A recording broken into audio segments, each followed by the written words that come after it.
Assalamualaikum warahmatullahi wabarakatuh. Alhamdulillahilladzi ja'ala Ramadhana syahra shiyam wa syahra al-qiyam lil mu'minin wa anzala fil Qur'an hudan wa busyra lil muttaqin. Asyhadu an la ilaha illallah wahdahu la syarika lah, al-malikul haqqul mubin.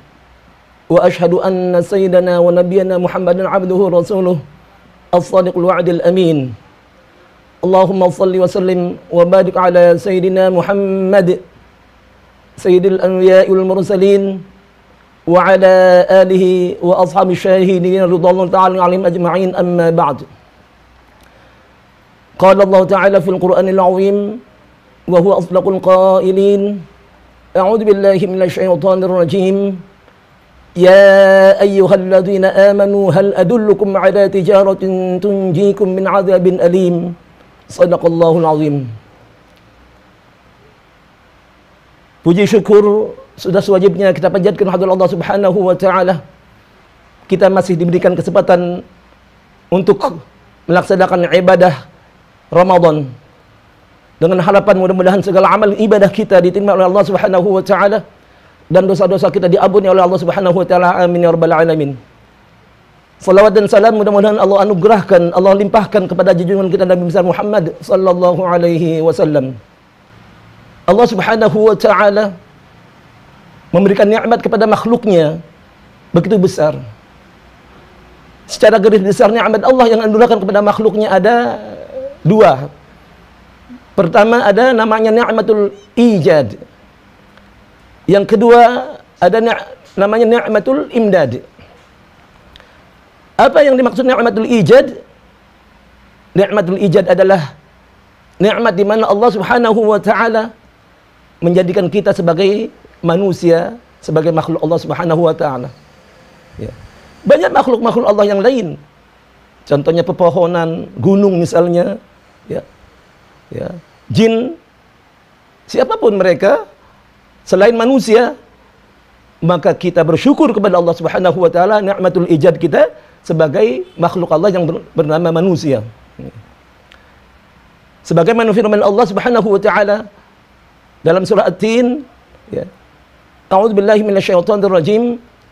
Laqad khalaqnal insana fi ahsani taqwim. Sungguh kami telah ciptakan manusia pada bentuk yang terbaik, terindah. Tapi jangan lupa, nikmatul ijad ini bisa jadi ketika manusia tidak beriman kepada Allah, maka dia akan lebih sesat dari binatang. Ya. Oleh karenanya, pertama kita syukuri nikmat Allah ini kita sebagai manusia, ya, dibandingkan dengan orang atau makhluk Allah yang lainnya. Pemirsa dan pendengar RRI serta jamaah Masjid Istiqlal dimanapun Anda berada. Yang kedua adalah nikmatul imdad. Nikmatul imdad ini adalah nikmat Allah Subhanahu wa taala berupa fasilitas. Ya. Fasilitas kita yang hidup di dunia ini. Apalah jadinya kalau kita diciptakan oleh Allah sebagai manusia, tapi tidak ada sarana untuk kita bertempat tinggal, misalnya rumah. Atau tidak ada fasilitas untuk makan, menyambung kehidupan kita, ataupun yang lainnya.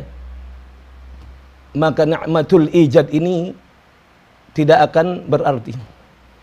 Namun dengan adanya nikmatul imdad ini, maka kita sebagai manusia lebih mensyukuri nikmat min Allah Subhanahu wa taala, termasuk nikmat kita sekarang ini, ya.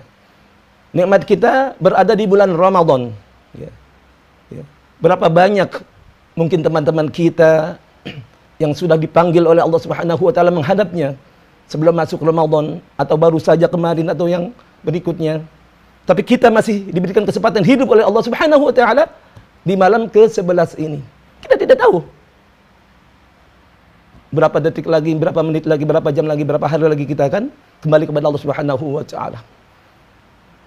Oleh karenanya, pada kesempatan hari ini, kesempatan malam hari ini, saya akan membahas tentang orang yang merugi di bulan Ramadan. Ya. Kenapa kok ada ungkapan orang merugi di bulan Ramadan? Padahal Ramadan ini adalah bulan di mana Allah Subhanahu wa taala menjadikan sebagai bulan keberkahan, syahrul mubarak. Ya. Bulan di mana dilipat gandakan pahala amal seorang hamba ketika dia melakukan amalan-amalan yang sesuai dengan yang diajarkan oleh Allah dan Rasulnya. Tapi masih ada hamba atau orang yang merugi di bulan Ramadan ini. Kenapa demikian? Nanti kita akan bahas lebih jauh lagi. Pemirsa dan pendengar RRI serta jamaah masjid Istiqlal dimanapun Anda berada. Kata rugi dalam Kamus Besar Bahasa Indonesia berarti tidak mendapat faedah atau manfaat, atau tidak beroleh sesuatu yang berguna. Ya. Teks Qur'annya adalah khasira yakhsaru khusran atau khusranan. Ya. Kalau kita telusuri dalam Al-Quran, ya, tentang khasir. Khasir adalah manusia yang merugi. Maka bentuk tunggalnya tidak ada sama sekali. Ya. Jadi dari A sampai Z, ya, dari Al-Fatihah sampai An-Nas, kalau kita telusuri kata-kata khasir atau al-khasir tidak ditemukan dalam Al-Quran. Tapi Al-Quran mengungkapkannya dengan kata al-khasirun, al-khasirun, bentuk jamah. Nah, kalau kita teliti di dalam Al-Quran ada 32 kali Allah mengulang kata-kata al-khasirun, al-khasirin. Ya. Jadi bisa khasirun atau khasirin, ya. Dimana kalau al-khasirun itu marfu' namanya. Ulaika humul khasirun. Nah itu, ya. Atau berbentuk mansub. Innal khasirin. Nah, terus. Dan ada yang berbentuk majrur. Minal khasirin dan seterusnya, ya. Jadi maknanya apa? Al-khasirin adalah orang-orang yang merugi. Nah, untuk lebih jauhnya kita memahami tentang merugi ini, mari kita buka surah Al-Maidah, ya. Surah kelima, ya. Ayatnya ayat 27 sampai 31. Silakan para pemirsa mengambil Al-Quran, ya, supaya kita lebih jauh lagi memahami tentang al-khasir ini, orang yang merugi. Pemirsa dan pendengar RRI serta jamaah masjid Istiqlal dimanapun Anda berada, ada kisah dua orang atau dua putra Nabi Adam alaihissalam yang bernama Qabil dan Habil, di mana dua orang ini adalah merupakan kedua putra Nabi Adam alaihissalam. Kalau menurut riwayat yang ada, Qabil adalah dilahirkan ketika Nabi Adam masih ada di surga. Nah, sedangkan Habil ketika Nabi Adam telah di dunia. Nah, antara Qabil dan Habil ini dua saudara yang memang Allah Subhanahu wa taala takdirkan lahir dari rahim Hawa. Sesuai dengan apa yang diungkapkan beberapa riwayat, putra-putri Adam lahir dalam satu kali. Ya. Jadi ketika Ibu Hawa melahirkan putra-putrinya, sekali lahir putra dan putri. Nah, kebetulan Qabil ini, ya, saudara putrinya cantik. Ya. Nah, sementara Habil, saudara putrinya kurang cantik. Jadi syariat pada waktu itu, saudara sekandung tidak boleh menikah. Ya. Jadi dia harus nikah silang. Misalnya tadi, Qabil harus nikah dengan saudarinya Habil. Begitu sebaliknya. Ya. Habil menikah dengan saudarinya Qabil. Tapi Qabil tidak terima ini. Kenapa? Tadi saya katakan di awal bahwa saudari selahiran dari Qabil cantik, ya, dan bercahaya. Ya, luar biasa cantiknya lah. Bisa dibayangkan cantiknya seperti apa. Ya. Tapi saudarinya Habil tidak begitu cantik. Ya. Namun syariat pada waktu itu berlaku bahwa diharamkan nikah satu lahiran. Artinya apa tadi? Sudah. Ya. Maka ditentukan bahwa Habil harus nikah dengan adiknya Qabil, ya, putri. Ya. Sedangkan Qabil harus menikah dengan adiknya Habil. Nah, disinilah bibit kedengkian terlahir. Ya. Ya. Maka bersekeraslah si Qabil ini ingin menikahi adiknya, adik kandungnya. Akhirnya apa? Nabi Adam mensyaratkan, kalau engkau memang bersikeras, silahkan kalian berdua mempersembahkan kurban, gitu ya. Ya. Itu tergambar dalam surah Al-Maidah ayat 27 sampai 31, ya. Kalau pemirsa membuka Al-Quran, silakan. Ya. Disitulah firman Allah, watlu alaihim naba abnai Adam bil haqq. Ya. Jadi bacakanlah, ceritakanlah kepada mereka tentang kedua putra Adam dengan benar. Ya. Pemirsa dan pendengar RRI Setelah Jamaah Masjid Istiqlal dimanapun Anda berada. Berlanjut keadaan ini, ya, maka si Qabil ini adalah seorang ahli pertanian. Gitu ya. Ya. Dia mempunyai hasil ladang yang luar biasa.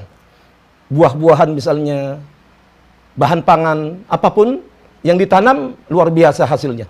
Ya. Maka dikatakan dalam tafsir At-Tabari, ya, Ibnu Jarir At-Tabari dan Ibnu Katsir itu menceritakan hal itu.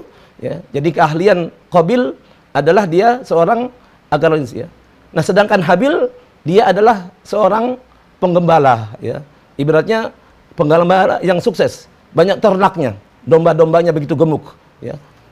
Jadi karena disyariatkan untuk berkorban, maka masing-masing Habil dan Qabil ini menyampaikan atau mendatangkan hasil masing-masing untuk dikorbankan, ya, kepada Allah Subhanahu wa taala.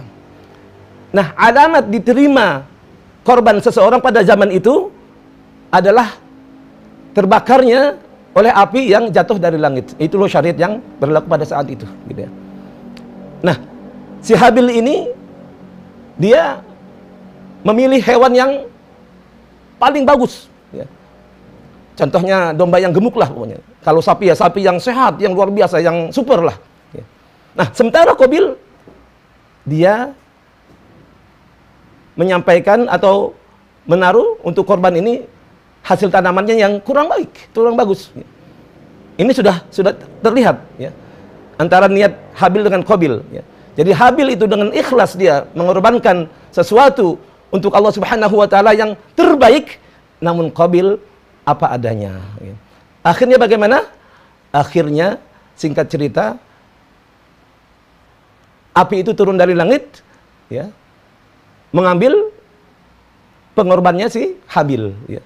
Nah, disitulah makin jadi rasa dengki Qabil terhadap adiknya Habil. Karena berpikir, kalau Habil yang diterima korbannya berarti dia jadi menikahi adikku yang cantik itu. Nah, makin menjadi dengkinya. Ya.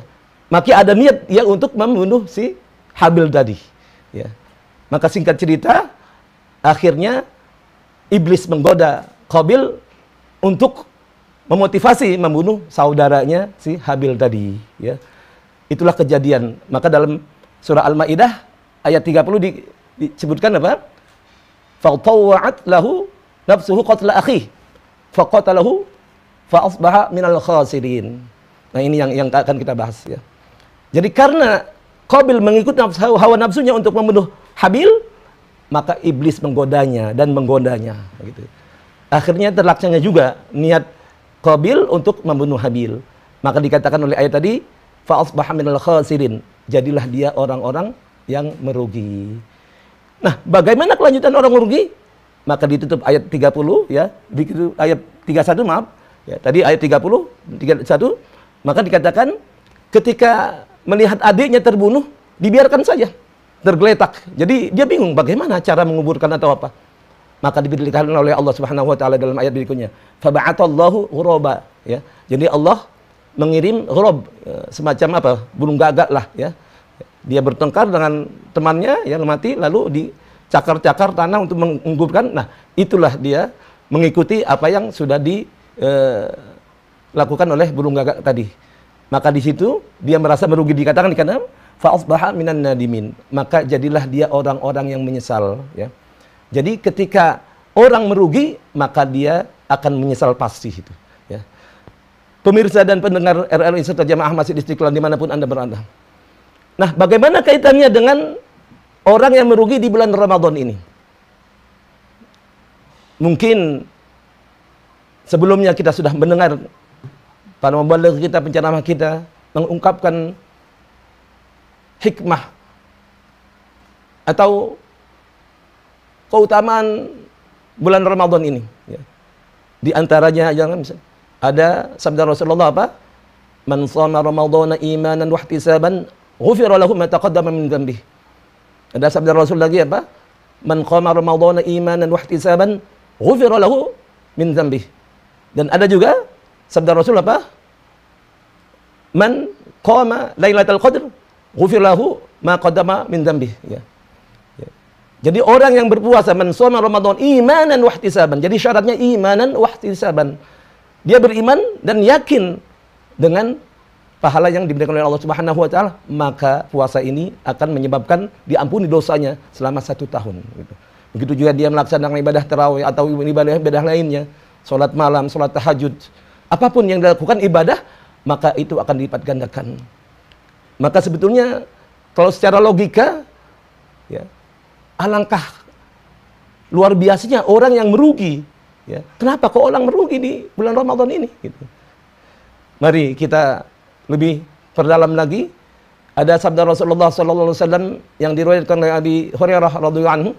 Ya, beliau menceritakan anna Rasulullah SAW irtaqal mimbar, faqala amin amin amin. Fakhila lahu ya Rasulullah, ma kunta tasna'u hadha? Faqala qala li Jibril alaihi salam raghima anfu 'abdin dakhala 'alaihi Ramadan falam yughfar lahu faqultu amin. Thumma qala raghima anfu 'abdin dzukirta 'indah falam yusalli 'alaik faqultu amin. Thumma qala raghima anfu 'abdin adraka walidayhi aw ahadahuma falam yudkhilal jannah faqultu amin atau kama qala Rasulullah sallallahu alaihi wasallam. Ini hadis riwayat Imam Al-Baihaqi. Imam Ahmad pun meriwayatkan ini ya. Imam At-Tirmizi beda redaksinya ya. Raghima anfu rajulin kalau di riwayat Imam At-Tirmizi. Jadi suatu saat Rasulullah menaiki mimbar ya. Pertama beliau mengucapkan amin ya. Jadi 3 kali beliau mengucapkan amin amin amin. Nah, sahabat yang melihat tidak biasanya Rasulullah. Maka ditanya, "Wahai Rasulullah, kenapa kok engkau mengucapkan amin 3 kali? Apa yang terjadi? Apa gerangan?" Maka Rasulullah menjawab apa? Faqala Rasulullah, ya, telah datang kepada aku malaikat Jibril alaihissalam membisikkan. Pertama apa? Ada hamba Allah yang diberikan kesempatan hidup di bulan Ramadan ini, maka tidak menyebabkan Ramadan ini diampuni dosanya. Maka aku ucapkan amin. Gitu. Ya. Lalu yang kedua apa? Kata Jibril, celakalah orang yang disebutkan nama engkau di sisinya tapi dia tidak berselawat kepada engkau. Maka aku katakan amin. Dan yang ketiga adalah sungguh celaka, rugi orang yang mendapati kedua orang tuanya masih hidup atau salah seorang darinya tapi tidak menyebabkan dia masuk surga. Maka aku katakan amin ya. Jadi 3 hal inilah ya. Kenapa kok Rasulullah mengucapkan amin ketika menaiki mimbar 3 kali? Amin, amin, dan amin. Itulah jawaban Rasulullah. Nah, sekarang yang kita ambil adalah yang pertama tadi ya. Kenapa kok ada seorang yang merugi di bulan Ramadan ini ya. Faktornya adalah dia tidak memanfaatkan kesempatan hidup, kesempatan waktu yang ada di bulan Ramadan ini. Ya. Karena Ramadan kan cuma 29 atau 30 hari, sebulan, tidak lama. Ya, tidak lama. Ya. Oleh karenanya, alangkah ruginya ya, kesempatan Ramadan untuk kita jadikan sebagai bulan ampunan, bulan anugerah, bulan rahmat. Ketika orang tidak memanfaatkan hal ini, maka dia termasuk orang-orang yang merugi. Na'udzubillahi min dzalik. Mudah-mudahan kita tidak masuk itu. Gitu ya. Jadi tadi dikatakan oleh Rasulullah tadi itu, ya, orang yang merugi di bulan Ramadan tadi, ya, adalah orang yang tidak bisa memanfaatkan Ramadan ini dengan sebaik-baiknya. Padahal sudah jauh-jauh hari kan, 2 bulan sebelum Ramadan kita berdoa apa? Allahumma barik lana fi Rajab wa Sya'ban wa ballighna Ramadan. Itu doa kita. Apa maknanya? Ya Allah, Ya. Barik lana fi Rajab, berikan berkahan kepada kami bulan Rajab. Wa Sya'ban, masuk bulan Sya'ban. Dan sekarang Ramadan. Wa balighna Ramadan, sampaikan umur kami di bulan Ramadan. Dengan izin Allah, kita sekarang sudah berada di bulan Ramadan. Bahkan sekarang sudah malam ke-11. Berarti sudah 10 hari kita melaksanakan ibadah saum dan qiyamul lail dan tarawih berikutnya. Ya. Nah, masih ada kesempatan untuk kita memperbaiki kalau hari pertama, kedua, sampai hari ke-10 kemarin belum kita maksimalkan amalan-amalan ibadah kita di bulan Ramadan ini, mari masih ada kesempatan untuk kita meningkatkan supaya kita tidak termasuk orang-orang yang merugi, sebagaimana yang disampaikan oleh Rasulullah SAW. Ini adalah bukan kuasa kita, karena akidah kita adalah sebagai hamba Allah, Pak. Masya'a kana wa ma lam yasha' lam yakun. Jadi apapun yang terjadi pasti atas izin Allah Subhanahu wa taala. Ya. Artinya apa? Kita tidak usah menyesali keadaan yang ada, tapi jalankan apa yang sudah Allah anugerahkan kepada kita semampu kita, gitu. Bukan berarti alasan kalau gitu nggak usah aja kita ibadah karena kondisinya seperti ini, gitu. Ekonomi sulit, ya. Bertemu dengan teman pun sulit. Itu bukan alasan, ya. Bukan alasan. Tapi kita sebagai hamba Allah Subhanahu wa taala manfaatkan kesempatan yang sebaik-baiknya ini untuk meraih ampunan dari Allah Subhanahu wa taala. Sehingga insya Allah kita keluar dari bulan Ramadan ini sebagai orang-orang hamba yang diampuni oleh Allah Subhanahu wa taala, sebagaimana janji Allah tadi. Man shama ramadhana imanan wa ihtisaban ghufira lahu ma taqaddama min dzambihi. Ya. Ini riwayat Al-Bukhari. Jadi orang yang puasa di bulan Ramadan, orang yang qiyamul lail di bulan Ramadan, ya, apalagi nanti ada yang namanya Lailatul Qadar, ya. Ya. Lailatul Qadar di mana amalan kita akan dilipat gandakan menjadi lebih baik kan khairum min alfi syahr, 1000 bulan, ya. Kurang lebih 83 tahun, ya. Siapa di antara kita yang umurnya 83 tahun ini? Jarang, sangat jarang sekarang, ya. Ya. Tapi dengan syarat iman dan wahtisaban, ya, kita beriman, yakin dengan perintah Allah tadi, wahtisaban, dan mencari ridha Allah Subhanahu wa taala, yakinlah ghufira lahu ma taqaddama min dzambihi, maka dia akan diampuni dosanya selama setahun penuh, ya. Jadi subhanallah, betapa banyak sarana-sarana kita untuk berbuat baik, untuk meningkatkan amaliah kita di hadapan Allah, ya. Apalagi amalan sekarang misalnya, ya. Ada saudara-saudara kita yang membutuhkan ekonominya, mereka terhambat karena mungkin keterbatasan waktu, ya. Istilahnya PSBB sekarang ini, ya. Jadi mereka terbatas yang biasanya barangkali di bulan Ramadan bahkan panen, ya. Dalam arti apa? Kebaikan, panen duniawi pun apa gitu. Tapi dengan kondisi semacam ini, maka mereka terhambat, mereka, ya, terbatas, ya. Tapi tidaklah layak bagi kita hamba Allah mengeluh, ya. Jalani apa yang sudah ditakdirkan oleh Allah Subhanahu wa taala supaya kita tidak termasuk orang-orang yang merugi, ya. Baik pemirsa dan pendengar RRI Sutra Jamaah Masjid Istiqlal dimanapun Anda berada. Oleh karenanya kesempatan yang baik ini kita manfaatkan untuk memperbaiki apa yang sudah kita lakukan sebelumnya. Oleh karenanya ada 5 golongan manusia yang puasanya tidak membuahkan hasil. Jadi dia puasa tapi tidak ada hasilnya. Pertama apa? Pertama adalah menganggap biasa bulan Ramadan, gitu, ya. Artinya apa? Bulan Ramadan sama aja dengan bulan lain, ya. Dalam Islam kan ada 12, apa? Pertama Muharram, kedua apa? Safar, ketiga apa? Rabiul Awal, Rabiul Akhir, Jumadal Ula, Jumadal Akhirah, Rajab, Sya'ban, Ramadan, Syawal, Dzulqa'dah, Dzulhijjah, 12 bulan, ya. Ya. Sama saja dengan bulan-bulan yang lain barangkali Ramadan. Nah, inilah orang yang merugi, ya. Karena apa? Karena ketika dia menyamakan bulan Ramadan ini, kesempatan bulan Ramadan dengan bulan lain, maka dia akan ketinggalan apa yang sudah diakan oleh Allah. Yang kedua apa? Yang kedua adalah berubah baik soleh hanya pada Ramadan saja, gitu, ya. Hanya pada Ramadan saja. Yang ketiga apa? Sebatas menahan lapar dan dahaga. Keempat, tidak memanfaatkan waktu selama di bulan Ramadan.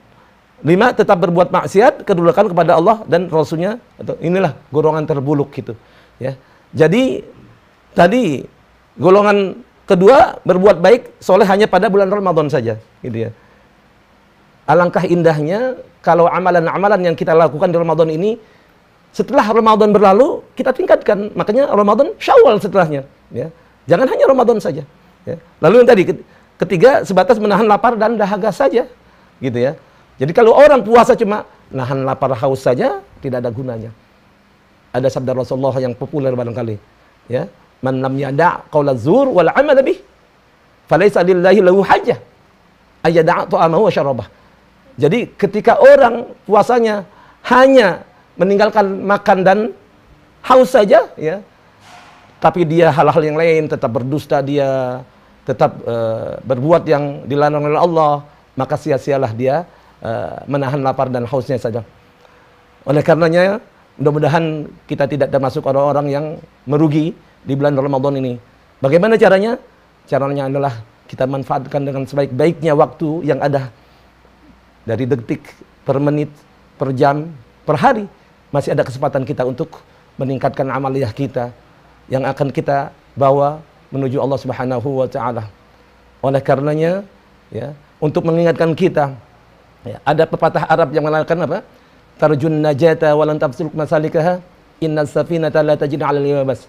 Ya, kalian mengharapkan suatu keberhasilan, suatu kesuksesan, tapi tanpa usaha. Itu diibaratkan bagaikan kapal laut berjalan di daratan, artinya mustahil. Terakhir adalah bagaimana? Ya, mari kita renungi, ada kata-kata mutiara yang luar biasa, ya, bahwa kadangkala kita tidak merasakan besarnya suatu nikmat yang Allah berikan. Kadangkala kita tidak merasa bahwa besarnya nikmat yang Allah anugerahkan kepada kita ini kalau kita masih ada. Ya. Nikmat itu berasa nikmat manakala dia telah pergi dan berlalu dari kita. Makanya manfaatkanlah nikmat Ramadan ini agar menjadi nikmat yang kita jadikan bekal kita untuk memperoleh rahmat dan ampunan Allah Subhanahu wa Ta'ala. Sehingga kita mudah-mudahan selesai menjalankan Ramadan, nanti masuk bulan Syawal, kita niatkan untuk istiqamah, lebih meningkatkan diri lagi kita kepada Allah Subhanahu wa Ta'ala. Demikianlah barangkali para pemirsa dan pendengar RRI serta jamaah Masjid Istiqlal dimanapun Anda berada, ya. Mudah-mudahan kita termasuk orang-orang hamba Allah yang selalu meningkatkan amaliyah kita menuju ridha Allah Subhanahu wa Ta'ala. Jangan sampai kita lalai, jangan sampai kita menyajikan waktu kita ini hanya tidak bermanfaat. Nauzubillahi min dzalik. Inilah yang dapat saya sampaikan. Sesuatu yang baik pasti datangnya dari Allah, sesuatu yang salah, yang keliru pasti dari kelemahan ilmu saya. In uridu illa al-islah mastata' wa ma taufiqi illa billah, alaihi tawakkaltu wa ilaihi unib. Assalamualaikum warahmatullahi wabarakatuh.